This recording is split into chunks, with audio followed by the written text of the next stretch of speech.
As the holiday season approaches, Christmas time is here again. There are limited first printings still available for a great Christmas gift you can pick up for your friends or family. Everlasting Survivors All Day Long, Volume 1. There is a link in the description below. After the open, Brandon will be here. Josiah will be here. We are going to talk about the Arkham franchise of Batman video games. And, yeah, it's going to be a good time.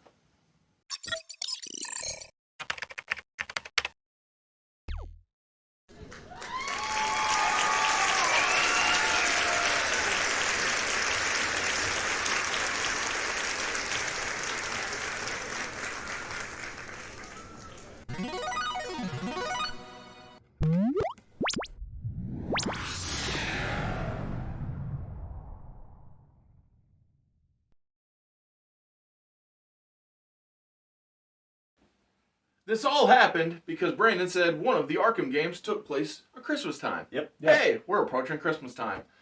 Happy holidays, everybody. Exactly. And so, the reason this is happening is because I, your presenter, bought Arkham City, the original Batman game in this franchise, right?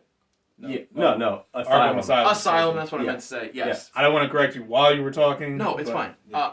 I felt wrong when I said it. Yeah. Yeah. So just for so I bought Arkham prosperity's sake. Asylum, the first game. Yep. Could not beat it. I had to detect something, and I was not a good detective. and then, like a dummy, a few years later, I forgot that I was incapable of completing a Batman game, and I saw, oh man, they got a new Batman game. And it looks great. It looks so good. Oh yeah. Let's buy it again. I bought that game, and same thing, the same problem struck. So you learned his lesson for the other two games. And so I didn't buy the two follow-ups, thank you, Josiah. But what I do bring is a good knowledge of Batman. And that's all you really need. And so Brandon, being a kind friend and a good person when it comes to the channel, brought over his PlayStation, and we took a deep dive into the Batmans that I had not played. And let me tell you, I thought the first ones were pretty. I thought the first one was pretty. I thought the second one was pretty. But my goodness, these newer ones, better than ever. Oh yeah, Arkham Knight to this day, graphics wise, amazing. holds up. Story. Yeah, we'll talk. I actually have a thing that you may not expect to say about that when we get there. Okay. Can't wait. But we'll start from the beginning. And like I said, since it was your thought, if it was your plan, let's start with you. Leader. Yes, carry us through this. So man, Arkham Asylum. I remember when I bought this. I bought it day one, and I bought it at Blockbuster because I'm not sure if anybody remembers this, but they had the deal where if you bought Arkham Asylum, you also get Mask of the Phantasm for free. Oh, that's really awesome. Yeah, yep. Because that's a great deal. Yeah, right. And I never saw Mask of the Phantasm, and I was solely happy. But that game is one of the greatest, probably, superhero video games of all time. I think probably the only one that will hold up to it is probably Spider-Man PS4, recently, that people just overwhelmingly gloat about. I mean, the story is great, and what I like about it, it's subtle, and it's storytelling. Because Arkham Asylum is not really a good place for criminals. You'll see contraptions and it looks like almost torture devices. Absolutely. You'll feel like the prisoners are like, I don't want to go back there. And then you'll just see all these things. But also it has a subtext of, does Batman deserve to belong in there with these guys too? Is he as insane as they are. Is he as insane, and does he actually help people? And because he keeps putting them in there, but at the same time it's like they keep breaking out and they keep doing these things. But it's subtle where it's like, hey, he's not like these people, and it does an expert way to do that with the with Bane's toxin, where he's like, I'm not taking this to beat the Joker who takes it at the end. I'm going to beat you with my mind and my mental. And the things that he goes with Scarecrow also proves that, hey, he might be going through issues, but he is not crazy like how he should be. And I think that story is probably, I think, the best in the franchise because it's so subtle and it does the comic book action stuff too. But I like the subtlety of the story and the characterization of Batman in that. So that's I have literally nothing to contribute. I think you nailed it. And here's the other thing: like, I wasn't able to get to the finish line and figure out that Batman uses brains to beat him because I just, like I said, I couldn't navigate my way through the asylum, and I struggled.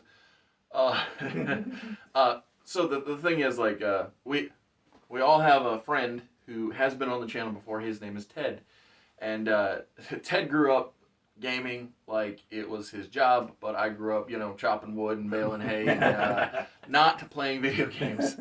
I didn't play video games until I was already an adult, and I think that's possibly why I'm so darn bad at it.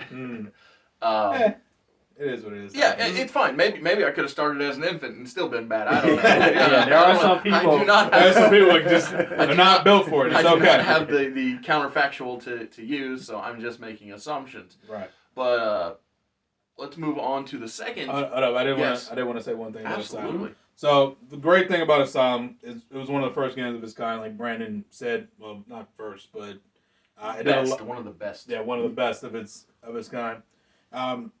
The game was so good because of how much detail they put into it too. So like the story wise, all the stuff Brandon said, 100% times 1,000, so true.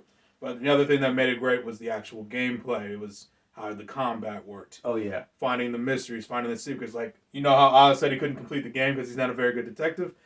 This game had a secret that was so well hidden that the creators literally had to tell everyone what it was a week after the new game came out. right. Oh, that's funny. So they literally, if you go in, is it Trask office? Yeah. The Trask office. If you blow up a certain wall, but it's not even highlighted like the other one, like you wouldn't notice it. But if you blow it up and you walk through it, you'll see the blueprints to Arkham City. The second game. Oh, right. And they literally put a teaser for the second game in the game. What, 2 years before the next one came out? 2 years, right? Well, I mean, come on now. That is so Batman, it's not even funny. Right. And it's so... At the end of Batman Begins, they're teasing The Dark Knight. Right. And so, no, I love that. I never saw it, never knew it, but I love it. And all the games, even City has a teaser leading up to Scarecrow. Right. But everybody kind of figured that. Everyone figured that one out because they made it a lot easier because, like, well, dang, if no one finds it, it's no fun. Yeah, we'll get to that one. It's really cool how you get to it. But I didn't want to put that in there before we moved on. Oh, I love that. Yeah. Also, even when we're going to talk about this because it correlates to all the others, the voice acting. They did the smartest choice of getting the actors from the Batman animated series. Got the Mark Hamill, the Kevin Conroy. Yeah. That reminds me of something. Yeah, I was going to say that reminds me of something. So, Brandon and I had talked about doing a video on Kevin Conroy after his passing, but, non-YouTube life got in the way. Yeah. And so I was like, hey, we can talk about our love for that man here. And honestly, you talking about the Mask of the Phantasm is a great segue because it's not just Mask of the Phantasm. It's not just the Arkham games. It's not the animated series. It's so much of Batman has been linked or tied back to Kevin Conroy, even so much so that he was able to play an elderly Bruce Wayne in DC's CW universe in Crisis on Infinite Earths. And I'm so happy that he got to be a live action. He wasn't quite Batman, but he was definitely Bruce Wayne before he passed away. So that's awesome. I'm gonna have to go watch that. Yeah, he's one of those folks that no matter what I read, I can hear him every time be Batman every single time. And so that's just a great testament to the ability of the actor. Yeah, literally, like it says a lot when he's so good that I actually hate Christian Bale's Batman voice just because it's not Kevin Conroy. Not that I hated him as Batman or anything. Right, it was just I'm listening to the voice and I'm like, he's not Kevin Conroy. Right. He just isn't Kevin Conroy. Oh yeah. Like it's he's so great, and yeah, he's literally been Batman my whole life. So.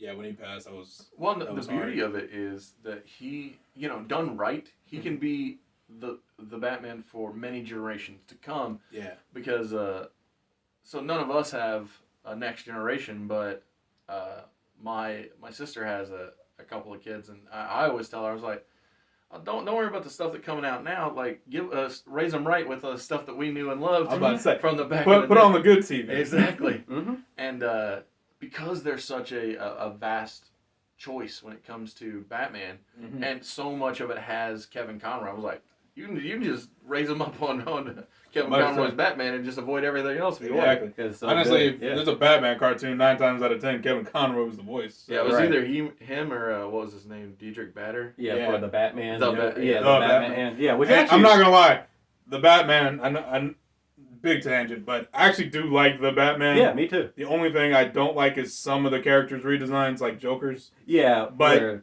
yeah. But Joker's redesign also led to him actually having combat prowess, so which is cool. Mm-hmm. So there's a lot of good stuff done in that Batman series. It's just Yeah, the animation art style. animation, art style. It's an acquired taste. Mhm. You have to like it. Oh yeah, yeah. The Well, theme we'll song was probably a pop though. Yeah, yeah. We'll probably do a thing with. Well, we'll have the to do a animated video series. on it, talk Yeah. about it. But the next one would be Arkham City. Oh, that's good. All or nothing. Now that I'm thinking about it. Oh, for sure. Oh yeah, that will be a good one. But yeah, Arkham City Yes. escalation, and I always say this like with the sequel, grow upon what you did previously. Mhm. So it takes that core concept of, hey, does Batman belong in here? But it makes it even grander because, yes, the story doesn't really make any sense. Like, you can't section off No. half of a city, No. but it's Batman. Yeah. And it makes sense in the context because of Hugo Strange. And also, to be fair, it's comics, so half the stuff that happens doesn't make sense anyway. Right. But, my God, is it so good? I mean, as a sequel, I was impressed. And at first, I really thought that was the best one until replaying Arkham Asylum again. I was like, okay, I think Asylum is better because it's just a little bit tighter. Mhm. But City, I mean, it gives you characters after characters, and it moves at a snappy pace. It gives you Mr. Freeze, Catwoman, Man, I can still Robin. remember the freeze fight. Yeah. The freeze fight is probably one of my favorite fights. It might have been where I stopped playing this game because I Nothing was better than this struggling. moment. I Yes. was struggling. Yes, because he adapts to He everything. changes everything up. But It's such a fun fight. But what I like about it is the duality of people trying to be Batman. Like Hugo Strange is trying to be a better Batman, and he's being manipulated by Ra's al Ghul. And it's like, that's brilliant. It's like, hey, can there be anybody who can do Batman better than him? And the answer is no.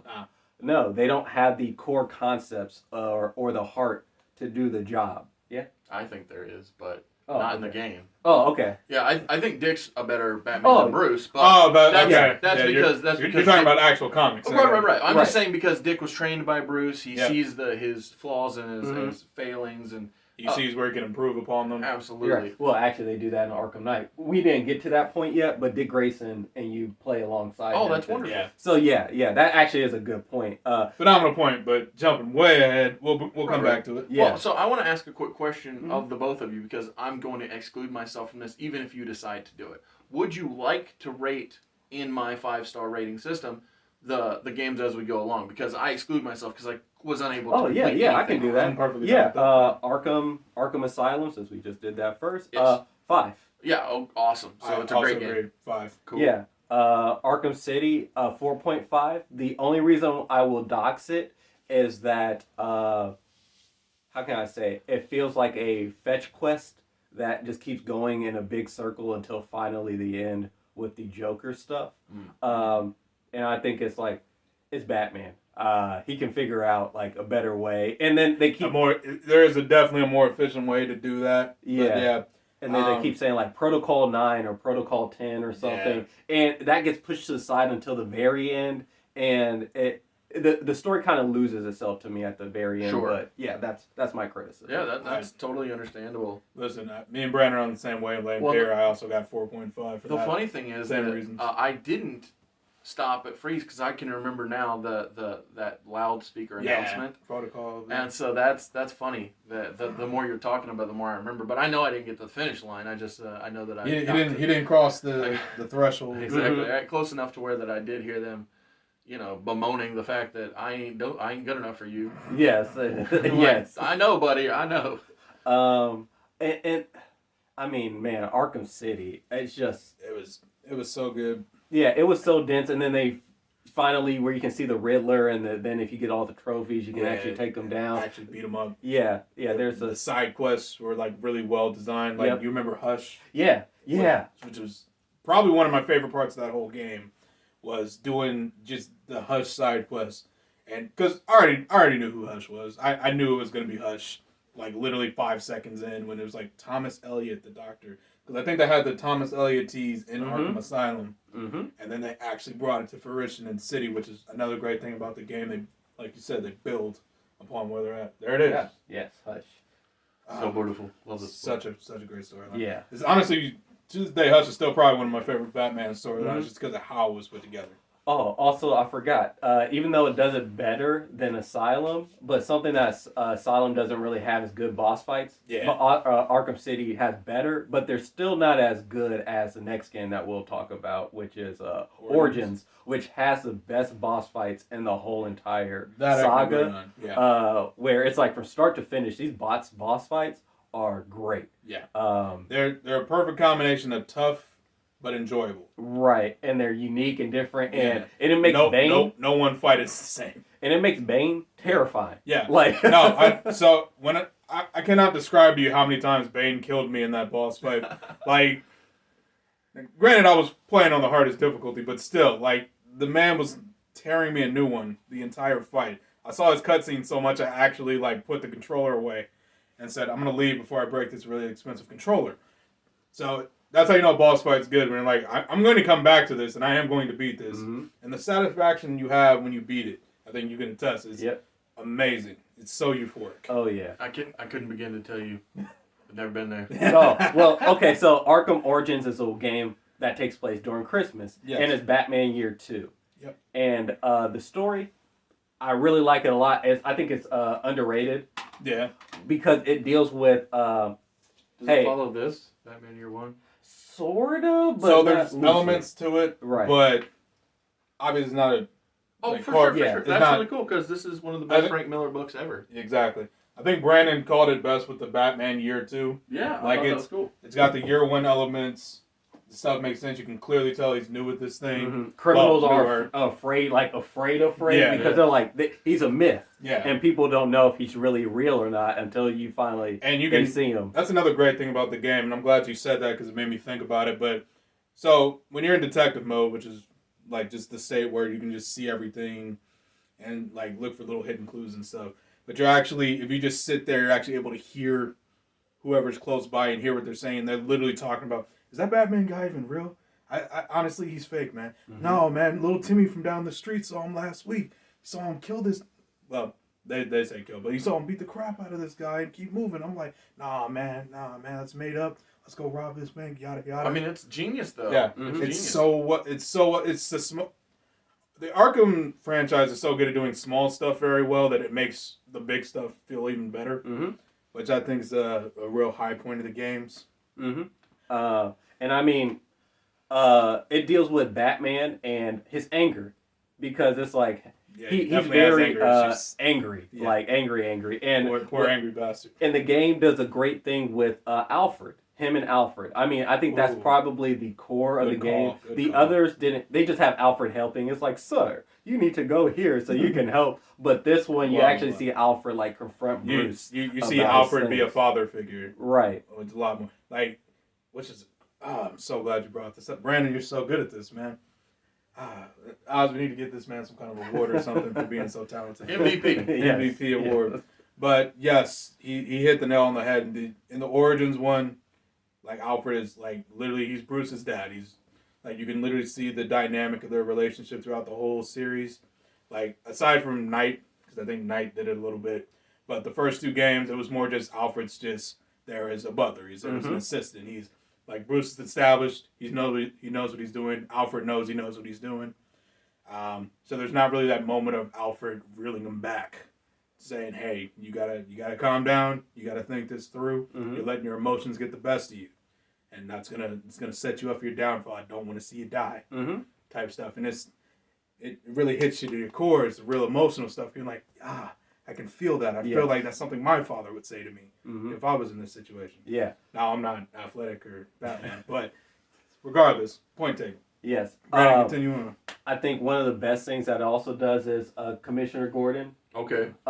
It sets up him and Batman's relationship because he doesn't trust him. Yeah, well, I mean, it makes sense. Yeah, Yeah, he's like, I'm about to "Who is say, this to be guy?" fair, why would you? Right. But the best mission, I think, in the game is when you infiltrate the police station. Yeah. Okay. And you hear the dialogue with the police about Batman, but they're it's also really good. corrupt because you hear like, oh, like, hey, let's take money from the sides from Penguin and stuff like that. Those people are bright red. You're like, I can interrogate this guy Right. if I have a chance. Because he needs to get information to the Yeah. police. And then Barbara Gordon's there. And then Barbara Gordon helps because she trusts Batman. She always believed that he was there. Yep.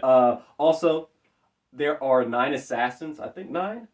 Yes, that sounds. Yeah, right. 9 assassins. Yeah, because it's that were 9, hired. and then you have okay. That it were is. hired by Black Mask. Yeah, so And- it's hold up. Let's see if I can remember one. Mhm. It's Firefly. Yep. Deadshot. Uh-huh. Also, didn't he knock out No, he knocked out Firefly in one punch, right? No. That was the Executioner. The Executioner. Electrocutioner. The Electrocutioner. Yeah. That's right, because he came in really feeling himself, and if you don't do anything, he just keeps talking until you walk up and punch him in the face. I Yep. remember that. And it's yeah, great. it's the easiest boss fight in the world. But it's great. It's fun. Oh, man, that's part of the reason I made it great. Say the other ones because I'm drawing a blank now. Oz will probably know, but didn't I play the know game. you didn't play the what game. about Deathstroke? Is Deathstroke up in here? Yeah, I said Yeah, Deathstroke. so You he's said probably Deadshot. I did say Deadshot. Yeah, so I apologize. Deathstroke. Deathstroke was the Deathshot. last one. I think Deathshot is he in? I don't know. No. Hold up, I'll double check. Yes. But anyway, so there's 9 assassins, and they're all hired by Black Mask. Now, this is a controversial point in the game: is that Black Mask is actually the Joker. What? Yeah. I forgot He about kidnaps in the Black Mask. And, the actual Black Mask. Right, and Yeah. takes his persona Right, I forgot about that. to get money and to kind of lure Batman out, per se. Well, here's my question. Mhm. Does the game franchise establish when Joker is created? Was he created in year 1 of Batman? Or was he existing prior to Batman's existence? They kind of do something in the flashback because Batman beats the Joker and halfway through the game, and the Joker's talking to Harley Quinn before he messes with her head. The classic therapy session. Right. And he does the red helmet thing. Classic Red Hood. Yeah, Red Hood, Yeah, Red Hood. Yeah, we all and, remember. And he kind of says that he like basically falls in a vat of acid, but it's murky, so they don't really set up like the Joker. So they So, basically my rely on question- the comic origin Well, without... my question is, so, assuming this is year 2, correct? Yes, correct. Then is it safe to assume that Joker gets created in Batman's year 1? Yes. Okay, that Yeah, feels because they didn't know alright. each other. They don't know. Yeah, I'm about to say, anything they about literally each other. first meet in this game. I'm Right. pretty sure. Oh, okay, so Yes. there's no Jack Napier Correct. No, kind none of of that. gimmicks. Yeah, absolutely. Yeah, All right, sorry. so I found the assassins. So first of all, we were wrong. It was 8. Oh, okay. I think I counted what's his face at the end, so it didn't matter. But so it's Killer Croc, Okay. Deathstroke, Firefly, Copperhead, Bane, Shiva. I'm really mad I forgot Shiva because that was an annoying boss fight. Mm-hmm. The Electrocutioner, the guy who dropped in one punch, and Deadshot. So Okay. Yeah. We did it. Yep. we found him out. Don't you worry, guys. Well, we were halfway there on our own. Yeah, Yeah. thank God for Google, right? My ranking of that game is a 4. I think it's underrated personally. I just don't think it's as crisp because it recycles, and I don't blame them for that, but it recycles about to a say lot of elements from Arkham City to try to make the game. They just put snow over everything. Can I make an assumption? Yeah. I'm going to assume that this game, being a recycle, is why that the follow-up game gives you the car element that the prior 3 did not do. Mm-hmm. You're probably right. Yeah, you're probably. Yeah. Because, I mean, aside from that... I know games go ahead. that I play, primarily wrestling games, they recycle a lot because, especially when, like, the in-between year. So it's like there's an in-between year where it's basically the year prior with maybe a couple new faces. Yep. Because the next year we're going to give you something brand new, like, I don't know, War Games or whatever. Something big. Yeah, something big. Mm-hmm. And so I think that would make sense as to why they made that choice. Yeah. I also think it was the last established game in the franchise. They wanted to do something different with something that is synonymous with Batman that people would probably freak out over. For sure. The Batmobile. Oh yeah. Well, and it was also new console exclusive too. Yeah. Yes. Because the PS4, backwards game didn't have it. Yeah, exactly. Yep. Mm-hmm. So good stuff. What did you think of it? So I really liked Arkham Origins. This was probably the first Arkham game that I liked the story more than the actual gameplay. Okay. So for that, I'm giving it like a 3.5, Okay. which is still playable. Absolutely. A lot of replay value, but it's mostly for the story, not so much for the gameplay. Mm-hmm. If I wanted the gameplay, I could just play City again. That makes sense. But there was some good stuff. Like I said, the boss fights were fun. But that was probably the only gameplay highlight. And then what Brandon said about Joker being Black Mask, I completely forgot about. But Oh, well, here's my question: did they kill Black Mask? No. he's still very much alive. Yeah. He just kidnaps him. Then the Joker does. Then Yeah. Joker He just being does the most crazy Joker thing is possible. okay. Yeah. Yeah. He just does it so he can get his money. And Yeah. For stuff sure. Like that. Yeah, So, I yeah. think that's Because fine. he thought it was funny. But Basically. during the meta of that game, people were kind of tired of seeing the Joker because there was two previous video games where he was a focus, and people were excited about Black Mask because it's like Somebody finally knew. different. Right? It's finally somebody new, and I it's see what like you're saying. so- Especially since in City, spoiler alert, they off Joker. yes, the Joker dies. So getting the idea of like, okay, the Joker's dead in the game before. I know this is an origin story for Batman, but we're probably just gonna have Joker as like a side story or something. Right, He that's won't what be most important. people thought. And then it turned out, no, Joker's the main villain. Yep. Gotcha. Which again, I understand an arch nemesis thing. Like it's like if you made a Superman game, you're not gonna have Lex Luthor not be the main villain. You could, but you're not. Mm-hmm. Just because recognition and people got to buy the game and money's money. Oh yeah. And now leading into the final one, which is Arkham Knight, which is easily the most polarizing, because I think people would probably say that this is the Batman game that makes you feel the most like Batman. Because of all the tools that you have, like what Oz talked about, he saw the Batmobile. Yep. But the combat is more refined. There's like so many more moves and techniques that you can do. There's Easter eggs and secrets. Exploring Wayne Tower. Yeah. We haven't got there to that yet, but seeing Wayne Tower, meeting Lucius Fox. Liked having him there. Yeah. Nice. All these things set up. So, before you guys do a deep dive, I want to say Brandon was playing Arkham Knight for, half hour, 45 minutes? Yeah, somewhere right there. We meet Arkham Knight, and instantaneously, The first thing you said almost was... instantaneously, I said, "Oh, that's Jason Todd." Yeah. And so Brandon... Basically, if you've read a comic book, you knew exactly who Arkham Knight was. So Brandon attempted to change my mind. But then... Oh, that was nice of you, man. You tried. Yeah. But he couldn't hold up the gimmick. He said, I'm not even going to try. He's like, you got it? Yep. But here is the thing I didn't tell Brandon in real life, and I'm going to say right now. Oh, this is a shoot. I don't care. Okay. And here's why I say that.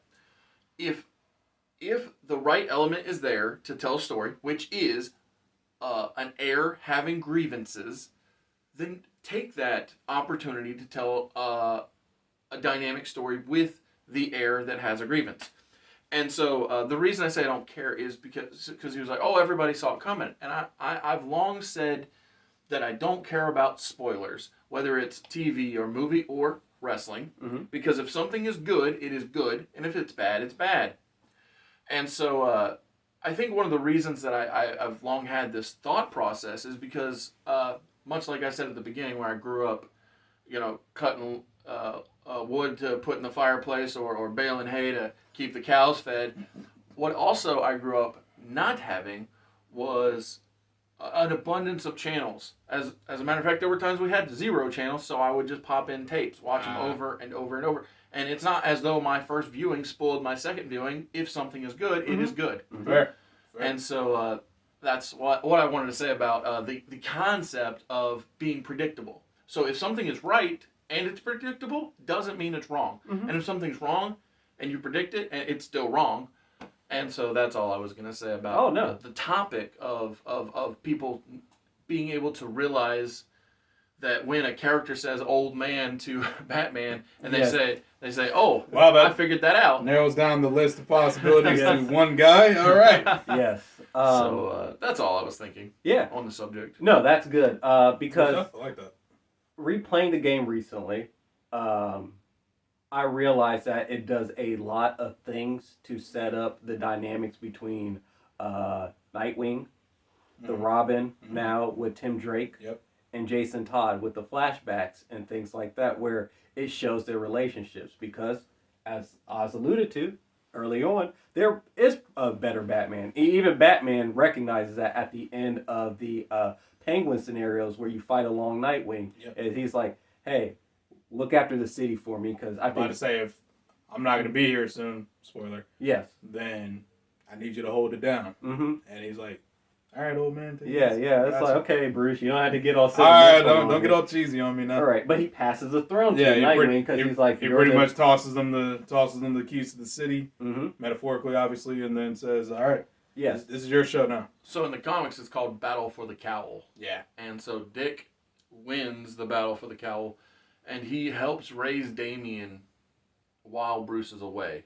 It's I weird. can't remember. Is he dead this time, or is It's- he just gone? They perceive him to be dead. He's Oh, actually is this the dark side? he's going through all of time and Yeah, being so Batman throughout It time. was when he got Omega beamed and knocked out of the time. So but yeah, like I said, I believe that Dick Grayson is actually the superior Batman because of Batman he has Dr. Octopus's mind in his body. getting that's funny. Thank you. Um, Go for it. But I think he's superior because Bruce got him ready for the role, whereas nobody but Bruce and, subsequently a little bit of Alfred, but what I mean, nobody helped get him there. He had to learn from his experiences, whereas Trial and error. Whereas Dick had the luxury of having a man who had gone down the path to help him. Mm-hmm. Yeah, doesn't like having somebody who's been there, done that, tell you, okay, here's what you want to do, here's what you want to avoid, and everything else in the middle, you can figure out on your own. Mm-hmm. Absolutely.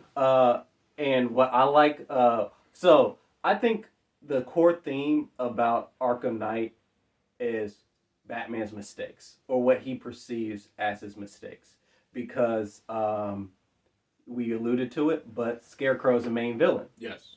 and he gets fear gassed, and A lot. his alter ego or his personality is half of the Joker. Yeah. And you will hear when we get to that part, but you'll see literally the Joker just pop up out of nowhere like, "Hey, I'm Bruce." And he's like, "Remember when I shot Barbara?" And you just relive all these mistakes. Ooh, I got that one over here too. Every crazy, every difficult moment of Batman's career, every regret he's ever had. I got that one too. Yes, they do. They literally do a They relive scene the of Killing Joke. I think Barbara's literally Oracle this whole time. Yep. Actually, was she Oracle the whole franchise? Yes, pretty Okay. much. Yes. Just wanted to Outside of Origins. Yes, outside of Origins. Correct. And you will see like he regrets Jason Todd, and Jason Todd legitimately thinks that he abandoned Batman abandoned him, because it's like, how long did it take you to find Tim Drake and have him? Did you get him immediately after I was dead? Right. Was I even cold yet? Right. Type situation. And it's like, hey, that's actually a good question. And then it brings up the whole: is Batman truly good? Because you do know that Tim found Bruce, right? Yeah, but Jason doesn't know that. Well, sorry, Jason. Yes, that's okay. Jason. I know that Jason doesn't know. I'm just asking if you guys. Yes, Tim because Drake I think literally- I'm well aware, but okay, because I think that's one of the things that makes Tim so awesome is that it was his. he was the only one that was a detective. Exactly, Right, he was before able he was to Batman. figure it out on his own. Right, his and detective skills. Absolutely. Which technically makes him more impressive than the other Robin's personal opinion. Right. At least in the detective aspect. he's not quite mature enough yet in my mind. Now, don't get me wrong, he's got skills, but He's got skills for days. I just think that Dick is the rounded out Yes, out of man. Out of all of them, yes, he's definitely the most well-rounded person. Hence why he's the superior Batman in Oz's words. Mm-hmm. And then it's honestly really sad when you see like all the things that Bruce has gone through and what he perceives as failures or his faults, and with even Catwoman, because it seems like everybody that he loves or cares about is gonna get hurt in some way, in some fashion, and you see a lot of regret that goes on. They bring Hush back. Yeah. Now this is where also things, because they set up this great thing with Hush for it to be just a QTE, and it's really cool what happens. I mean, I'm about to say he slams the it dude looks up. amazing. I'm not gonna lie to you. When it happened, I was like, oh! But then I was like, oh, it's over. It's great. But it's he just absolutely phenomenal. lifts him up and slams him with one hand. We'll show you after it's over because it actually is just visually incredible. Yeah, sure. But yeah, it's great. But then you're like, dang, that was really cool, but that was quick. Mm-hmm. That was it. And they set it up very well with in Arkham City with Hush. Yeah. And I just think that this game, the issue that people have is with the Batmobile, because people said that Personally, wasn't a fan of the Batmobile, so I get it. Now, let me take that back. I wasn't a fan of racing the Batmobile. I know the Batmobile's fast. I don't care. I like the tank mode though, because fighting all that stuff was fun. Okay. But yes, the actual like racing and the what was those stupid the time events or whatever they are. I can't remember what they're called now. But the little like Riddler trophy type events that you had to do with the Batmobile. Mm-hmm. I think they tried to over incorporate the Batmobile, which kind of took away from the fun of playing the game. Personal opinion. Okay. I mean, so we haven't gotten to the part, but Oz has seen the combat. Now, eventually, this is where like gameplay and game design takes place. Yeah. I don't think that they give you the necessary tools to handle all of these unmanned machines all at once. Yeah. I mean, they can throw 26 of you, and you have to dodge, duck, zoom out the way. Zip, zap, zap. I mean, it is like palm sweaty, but for like the wrong reasons. These weak arms are heavy? Yeah, yes. Eminem, sorry, I was about to, yes. But nice. This is where the gameplay side comes in, where I think that is poor game design, because so they can throw at you for the combat 50 enemies. Yeah.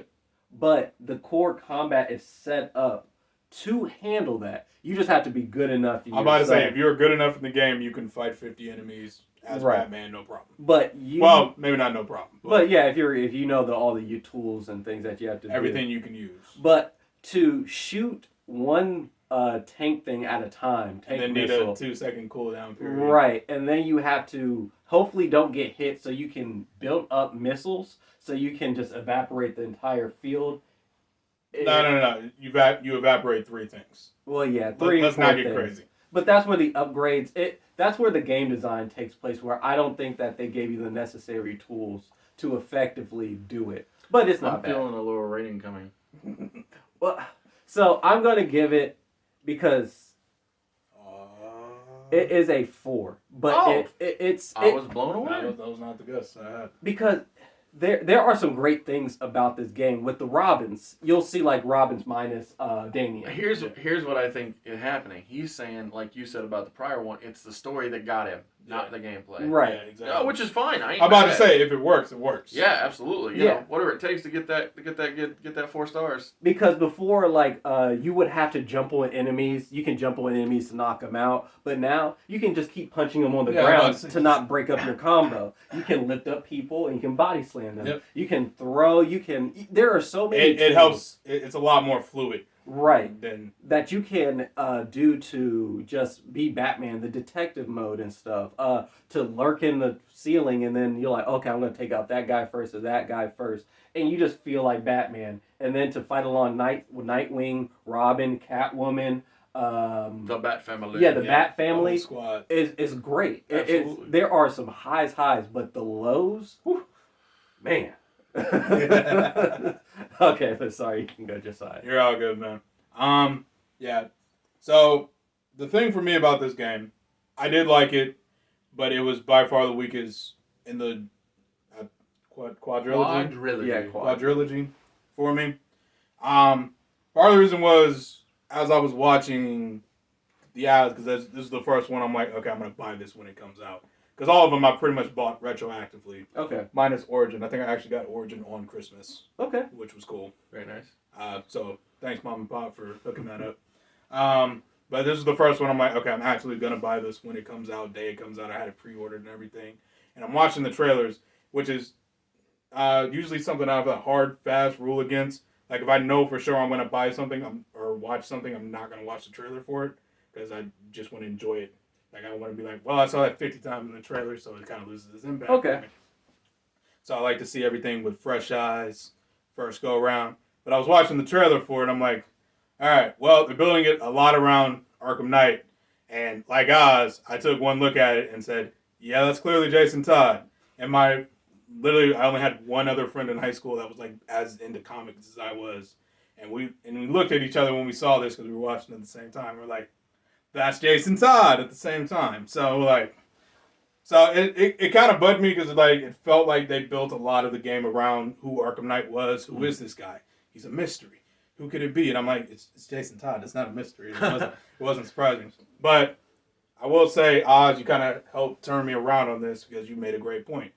If something's good, it's good. It doesn't matter if you know it already. Right. And one of the things that really made me feel good about it is that Brandon said that the Arkham Knight look adapted, took the horns off and came to the blood red helmet. And then it looked like Red Hood. And the reason I bring this up is because having a level of deception is not unlike Batman. So he has his own things that he does. Matches Malone is an alternate ego that he has used to gather intel.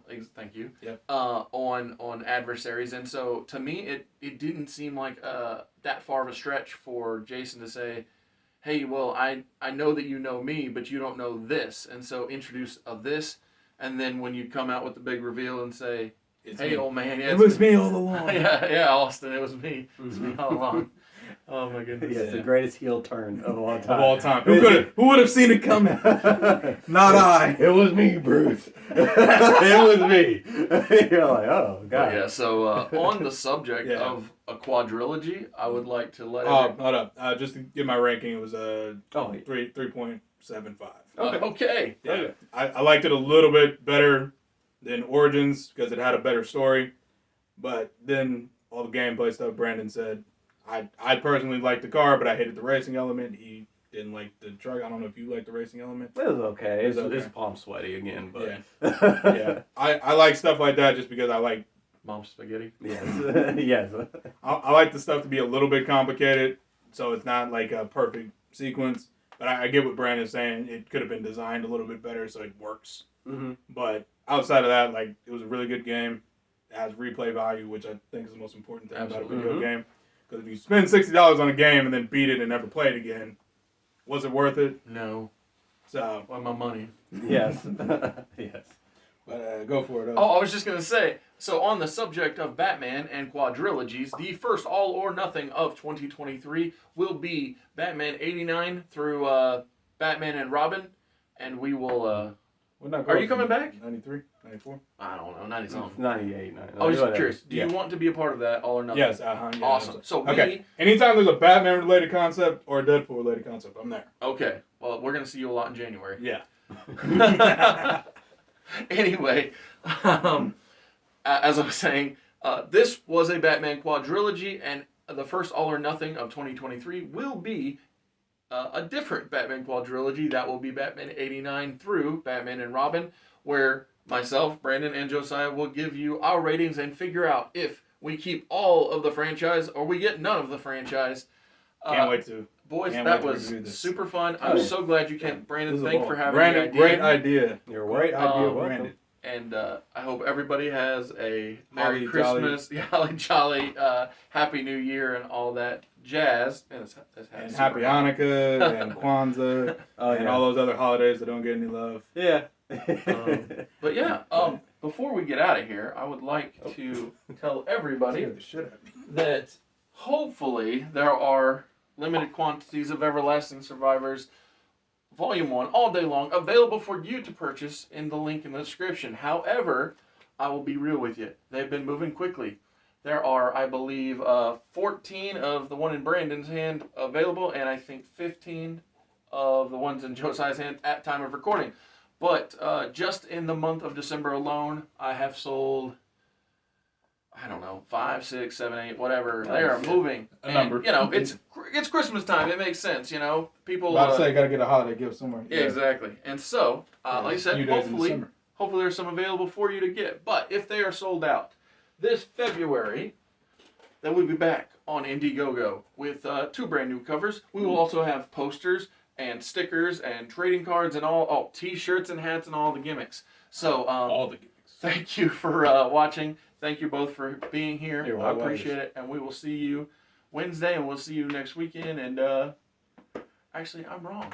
I think that this is the final Sunday video. Is this the last one? This We're closing out the year. This is the last Sunday video. Wow. Oh, wow. After this, there will not be Sunday videos. There will be Monday videos. Okay. There will be Wednesday videos, and there will be Friday videos. Nice. So, Works see for you me. next week. All right. See ya.